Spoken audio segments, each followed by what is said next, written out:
Hey guys, so Korra Obidi put out a video with her new man. She said she's ready to mingle.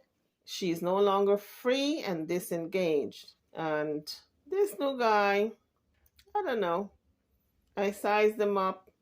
You can't really judge a person at first glance, right? Person got to prove themselves. But what I did notice is that he's a ham for the camera, like Justin Dean. He loves the camera. After all, they're in Hollywood. And just about everybody in Hollywood wants to be on screen. He even sang a few tunes in different pitches. But Korra seems to be happy. It's a new relationship, and with every new relationship, you're going to find a lot of happiness in the beginning. I hope it stays that way.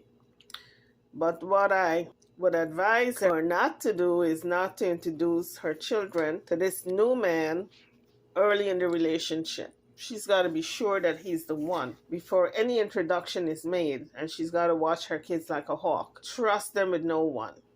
Another thing I wanted to say was based on what Korra said in one of her videos, that she was not going to expose her relationship like she did with Justin Dean to the world, because she feels as though people were very instrumental in breaking up her marriage, because they would text Justin Dean certain things and then he would react off of it. So I was kind of surprised that she had this new man on her live, because I would think when you expose a relationship to the internet, there's all kinds of comments. Someone even called this guy Jesus. They said, "Oh, Korra, you found Jesus." And, he's giving me that Latin vibe, like if you go to maybe Argentina or one of those places like Brazil, Venezuela. A hot Latino, in other words. He got that vibe. But unfortunately, he's also giving me Charles Manson vibe. And so I was quite surprised that she showcased him for the world to see. I felt as though she could have kept him under wraps for at least a couple of months.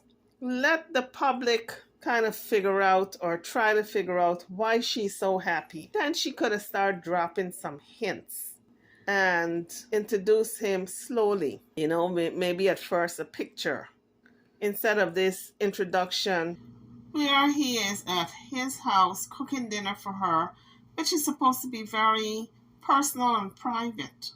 He cooked dinner for the both of them. He's singing, and she asked him to pray before they ate. But what was very disrespectful, I felt, is that when he started to pray, his eyes were closed. And in the midst of him praying, she busted out laughing. And she said something, but she was so concentrated on the camera, just looking at the camera, that she could not even close her eyes. I think she must have closed her eyes for a quick second, and then she opened it and started to stare at the camera again. During dinner, she's staring at the camera. She's not paying him any mind, except, the conversation they're having, but she's not looking into his eyes and showing the affection that I would think you would show somebody you first met and you're having dinner and you claim that you're ready to date. She was more interested in the camera, playing up to the camera.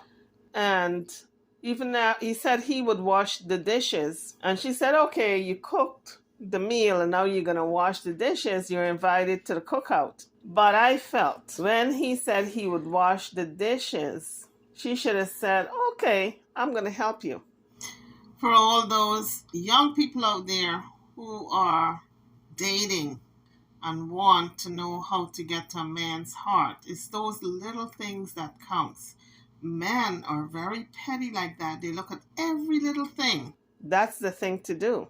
But you don't sit there and you're staring at the camera like she does in her own apartment.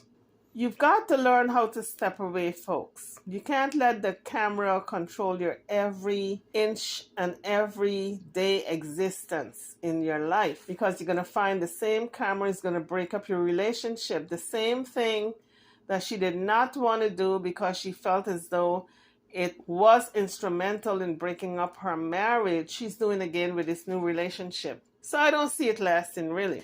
I would be surprised if they last the next 4 months. I was going to say 6 months, but I'm going to put it to 4 months. And that's another thing. She introduced him too soon because she doesn't know if he's a real deal or not. And if she keeps introducing every guy she meets, I don't know how long she's known this guy, but she have not showed his face before. As far as I know, she haven't shown his face to all her subscribers. And as of last month, she wasn't dating because she didn't announce any dating. Not that I'm aware of. She just met this guy. It's apparent. Last month, she was so super unhappy. Just a couple of days, and she's very happy again. So I'm alleging that she just met this guy. And if she just met this guy, let's say she's known him a couple of weeks. She's known him a couple of weeks. It's too soon to showcase him to the world. Because when you showcase people that early to the world, and if you keep changing them, people are going to label you. So you don't want to do that. You want to hold back. I know she was very excited to show him to all her YouTube followers, but it was too soon. I would have waited. Anyway, YouTubers, you drop your comments. What do you think? Do you think it was too soon for Korra to showcase her new man? Do you think they were dating before and she didn't announce it to the public? Or do you think it's a new love, like within a month she's known this guy? But I do want you guys to listen to the interaction between Korra and this new guy and how he was singing his Michael Jackson rendition, as well as some other songs. I think in total 3 songs he belted out, but just in a fun manner. To be quite fair to Korra, she did not announce this man as a new man in her life. She just said she was ready to date. So I don't know if he's just a friend or if this is one of her dates. Don't know. She didn't make the announcement. She didn't even tell the public his name.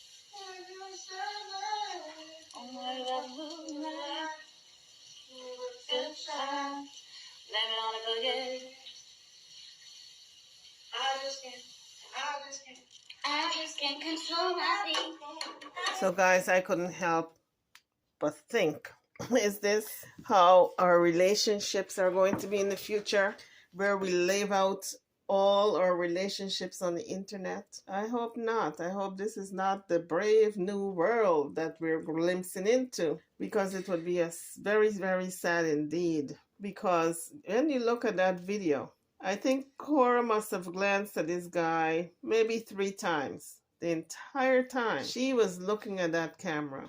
It's like an obsession at this point. And I'm telling you guys, if you want to cultivate a new relationship, you have to pay attention to your partner. You got to make the camera secondary and the person primary. Meaning, you got to give your all to that person. You got to show them that all the little glances, all the little affection, all the smile. As Korra was looking at the camera and smiling, she would just give him a quick glance and smile and look straight at the camera and smile, like the camera was her man. In other words, I could not believe what I was seeing. But this is what happens when you get intoxicated with the internet and the money that it brings to you, that you pay the internet primary attention. Even when Korra is with her children, she gives the attention to the camera more than those kids. The kids are like a little side act, a prop, because she'll hold June on one side and Athena on the other side, and then she's looking at the camera and gyrating. So the camera is her primary purpose, her primary goal for the attention seeking that she needs. Because she seeks a lot of attention, a lot of validation, but that is her show. I'm not knocking it. I'm just making a commentary. But getting back to this new guy, I don't see it lasting if she doesn't start paying him some really genuine attention. And when she is filming, you can film, but don't let the camera be your primary responsibility. It should be secondary. Korra should have been eating and talking to this guy, eye contact, eating her meal, maybe putting a piece of something in his mouth, drinking her water, maybe toasting to us, that kind of thing. That's the kind of thing she should give her audience. That's what her audience probably wants to see. But this here was very dry. Like if she was very inexperienced in the romance department. So, based on what I'm seeing, I don't think this is love, folks. I think it's an infatuation. Because when you're in love with someone, trust and believe, when Korra Obidi finds new love, true love, the camera will be secondary. But what I see in this particular footage, it is not love, it's infatuation. But like I said before, she did not make an announcement that that is her new man. She just said she was ready to mingle and ready to date. And a lot of people are jumping to conclusion that this is her new man. But that's not necessarily true. Another blogger even announced that she's getting married. I don't see anywhere where she announced that she's getting married or this is her new man. So I'm just putting out a disclaimer that it have not been announced, and I'm not jumping to the conclusion that this is her new man. I'm just talking on the topic just in case it's her new man. Then the previous things I said, it will apply. Anyway, YouTubers, I'm over now. Drop your comments in the comment section. Don't forget to hit that subscribe button, the like button, the share button, as well as if you would like to donate to the channel, then you can hit that super thanks button. And I thank you ahead of time for your donation. I'm over and out. Thank you for watching.